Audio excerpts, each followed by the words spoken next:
આણંદ જિલ્લાના બોરસદ શહેરમાં થયા ભારે મેઘખાંડા। ગઈકાલે બોરસદમાં એવી મેઘમહેર આવી કે એક દિવસમાં 13 ઇંચ વરસાદ ખાબક્યો। તંત્ર દ્વારા સુરક્ષાની દ્રષ્ટિએ શાળા કોલેજો બંધ રાખવાની સૂચના અપાઈ ગઈ।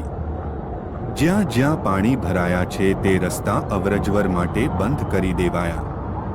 જિલ્લા કલેક્ટર વ્યક્તિગત રીતે બોરસદ મેઘ તાંડવમાં વધુ નુકસાન ના થાય તે માટે સ્થાનિક જવાબદાર લોકો સાથે સંપર્કમાં રહ્યા।